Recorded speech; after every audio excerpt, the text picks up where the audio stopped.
Excuse me, কিছু বলবেন? আচ্ছা আপনি কি ভুলে গেছেন এটা একটা রেস্টুরেন্ট, আপনার বাড়ি না? হ্যাঁ, আমি খুব ভালো করে জানি এটা একটা রেস্টুরেন্ট, আমি জেনে আসছি। তাহলে এরকম ম্যানারলেস মানুষকে নিয়ে রেস্টুরেন্টে কেন খেতে আসছেন? আমার মা রেস্টুরেন্টে এসে হাত দিয়ে খাবে নাকি পা দিয়ে খাবে সেটা সম্পূর্ণ আমাদের ব্যাপার। আপনাদের তো নাক গলানোর কোনো দরকার নাই, আপনাদের কাছে জিজ্ঞেস করে খাইতে হবে আমার।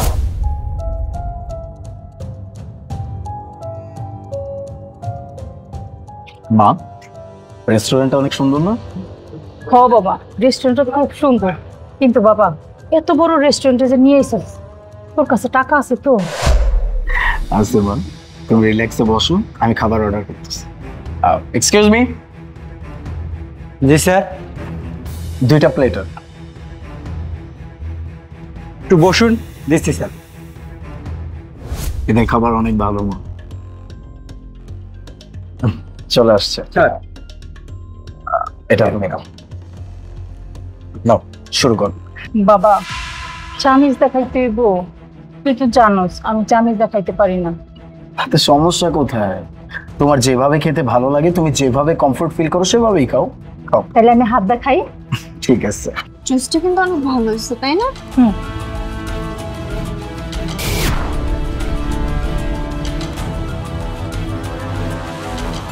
লামিয়া দেখ মহিলাটা কিভাবে খাবার খাচ্ছে। ছি, এইরকম একটা নামি দামি রেস্টুরেন্টে এরকম গিয়ে ক্যাবগুলো আসে কিভাবে? ছি, আমার তো খাওয়ার ধরন দেখে বমি আসছে। আমারও গা ঘিন ঘিন করতেছে। ছি। বাবা আমি বলি কি, আমার এভাবে খাওয়াতে আশেপাশে মানুষের সমস্যা হচ্ছে, বলি কি খাবারটা প্যাক করে নিয়ে বাসায় যায় খামানি। মা দেখো, আমি নিজেও হাত দিয়ে খাচ্ছি, কোনো সমস্যা নাই, খাও।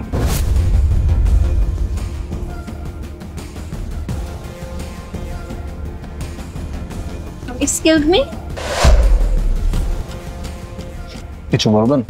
আচ্ছা আপনি কি ভুলে গেছেন এটা একটা রেস্টুরেন্ট, আপনার বাড়ি না? হ্যাঁ, আমি খুব ভালো করে জানি এটা একটা রেস্টুরেন্ট, আমি জেনে আসছি। তাহলে এরকম ম্যানারলেস মানুষকে নিয়ে রেস্টুরেন্টে কেন খেতে আসছেন? সরি, বুঝলাম না। ছি, দেখ এই মহিলাটা কিভাবে হাত টাত মাথায় খাচ্ছে, এটা কি খাওয়া বলে? আমার দেখেই বমি আসতেছে। এই শুনুন প্লিজ, আপনি ওনাকে নিয়ে বাইরে যান তো, বাইরে যান। হ্যাঁ, আপনারা চলে যান, ওনাকে দেখে আমরা খেতেই পারছি না। কোথা থেকে যে আসে এসব? হোয়াট ডু মিন বাই কোথা থেকে আসে? হ্যাঁ, কি মিন করতে চাচ্ছেন? আমার মা রেস্টুরেন্টে এসে হাত দিয়ে খাবে নাকি পা দিয়ে খাবে সেটা সম্পূর্ণ আমাদের ব্যাপার। আপনাদের তো নাক গলানোর কোনো দরকার নাই, আপনাদের কাছে জিজ্ঞেস করে খাইতে হবে আমার। দেখুন আমি বলছি না আমাকে জিজ্ঞেস করতে হবে, কিন্তু এরকম একটা রেস্টুরেন্টে আমাদের মতো হাই ক্লাসের মানুষজন বিলং করে, এখানে আসতে হলে অ্যাটলিস্ট ম্যানার শিখে আসতে হয়। আর ওনার খাওয়া দেখে আমার বমি আসতেছে। আপনি আমি ভদ্রভাবে বলছি, প্লিজ আপনি ওনাকে নিয়ে বাহিরে যান। হ্যাঁ চলে যান, ওনাকে দেখে আমরা খেতেই পারছি না। হ্যাঁ তো সেটা আপনাদের সমস্যা, আমার কোনো সমস্যা হচ্ছে না। এখানে আদার্স কোনো কাস্টমারেরও কোনো সমস্যা হচ্ছে না। আর এখানে কোথাও লেখা নাই যে আমি এখানে হাত দিয়ে খেতে পারবো না। বাবা থাম, চল নাইলে আমরা চলে যাই। কেন মা, আমরা কেন চলে যাব? আমরা তো এখানে কোনো অন্যায় করিনি। আমরা যদি কোনো অন্যায় করতাম তাহলে আমরা চলে যেতাম। দেখুন mister. Excuse me sir, ma'am, any problem? Problem তো অবশ্যই। দেখুন না এই মহিলা কিভাবে খাবার খাচ্ছে, দেখে বমি আসতেছে। দেখুন ভাইয়া, আপনি ওনাকে প্লিজ এই রেস্টুরেন্ট থেকে চলে যেতে বলুন। দেখুন ম্যাডাম, আমরা আমাদের গেস্টকে এভাবে রেস্টুরেন্ট থেকে বের করে দিতে পারি না। আর তাছাড়া উনি তো খারাপ কিছু করছে না, উনি খাবার খাচ্ছে, ওনার হাত দিয়ে খাবার খেতে কমফোর্ট ফিল হচ্ছে, এই কারণে উনি হাত দিয়ে খাবার খাচ্ছে। এটাতে আপনাদের তো কোনো সমস্যা থাকার কথা না, তারপরেও কেন ইস্যু ক্রিয়েট করছেন? মানে বুঝলাম না, আপনি কি আমাদের কথা শোনাচ্ছেন? আপনি মনে হয় ভুলে যাচ্ছেন আমরা এই রেস্টুরেন্টে টাকা দিয়ে খাচ্ছি। সরি ম্যাম, আমি ভুলে যাইনি যে আপনারা টাকা দিয়ে খেতে এসেছেন। আপনারা অবশ্যই টাকা দিয়ে খেতে এসেছেন, কিন্তু তার পাশাপাশি ওনারাও কিন্তু টাকা দিয়ে খেতে এসেছে। ওনারা কিন্তু খালি পকেটে আসেনি, ওনারা নিজের টাকা দিয়েই আমাদের রেস্টুরেন্টে খাবারটা খাচ্ছে। আর তাছাড়া আপনি দেখুন, একটা ছেলে তার বৃদ্ধ মাকে রেস্টুরেন্টে নিয়ে এসেছে খাবার খাওয়ানোর জন্য, এত বড় রেস্টুরেন্টে। এটাতে তো আপনাদের ওনাকে অ্যাপ্রিসিয়েট করার কথা, সেটা না করে আপনারা ইস্যু ক্রিয়েট করছেন কেন সেটা আমি জানি না।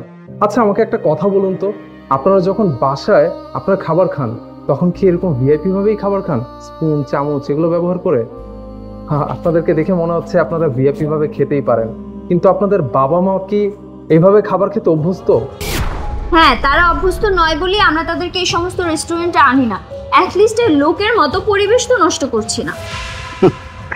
আচ্ছা, আপনাদের বাবা মাকে এখানে নিয়ে আসেননি, আপনাদের বাবা মাকে এরকম পরিবেশে নিয়ে আসলে পরিবেশ নষ্ট হবে, এগুলো আপনারা ভাবতেছেন, আমি ভাবি না। এটা হচ্ছে আপনাদের মেন্টালিটির সমস্যা।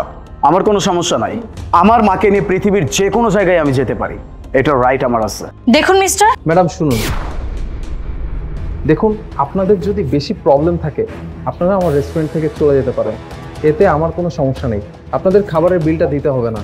আর তাছাড়া আমার এটা ভেবে খারাপ লাগছে যে আপনারা কেমন সন্তান, আপনাদের বাবা মা কোথাও গেলে সেই পরিবেশ নষ্ট হয়ে যাবে এ কথা আপনারা বলছেন। এটা বলতে আপনাদের খারাপ লাগছে না? লজ্জা করছে না? লজ্জা কিভাবে করবে? আপনারাও তো মনে হয় বাসা থেকে বের হওয়ার পরে আপনাদের বাবা মার খবরই নেন না। শুনুন ম্যাডাম, আপনাদের মতো কুলাঙ্গার সন্তান আমাদের রেস্টুরেন্টের কাস্টমার হিসেবে আমাদের দরকার নেই, প্লিজ আপনারা যেতে পারেন। বাই এনি চান্স আপনি কি আমাদেরকে অপমান করছেন? জি।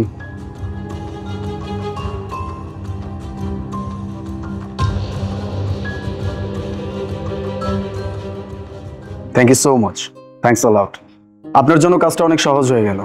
আর সত্যি কথা বলতে আমার মায়ের অনেক ইচ্ছা ছিল বড় একটা রেস্টুরেন্টে এসে খাবে, তাই আমি নিয়ে এসেছিলাম। স্যার, আমি আপনাকে অ্যাপ্রিসিয়েট করছি। আপনার মতো সন্তান কজনের থাকে বলুন? আপনার মায়ের ইচ্ছে পূরণ করার জন্য আপনি আপনার মাকে এত বড় রেস্টুরেন্টে নিয়ে এসেছেন। আর তাছাড়া আপনার মা যখন হাত দিয়ে খেতে চেয়েছে তখন আপনিও আপনার মাকে সাপোর্ট দেওয়ার জন্য আপনি নিজেও হাত দিয়ে খাবার খাওয়া শুরু করলেন। আমার এটা দেখে খুব ভালো লেগেছে। আপনাদের মতো কাস্টমার আমি আমার রেস্টুরেন্টে পেয়ে আসলেই গর্ববোধ ফিল করছি। আচ্ছা, আপনারা খাবারটা এনজয় করুন, আমি আসি। মা, শেষ করো। বাবা, এই খাবারটা খাই আমি যতটুকু তৃপ্তি না পাইছি তার চেয়ে বেশি তৃপ্তি পাইছি এটা ভাইবা যে আমার ছেলে অন্য সন্তানদের মতো না। আমার মা আমার পৃথিবী। আমার মাকে নিয়ে পৃথিবীর যে কোনো জায়গায় যেতে আমার কোনো সংকোচ নেই, না কখনো ছিল না কখনো হবে।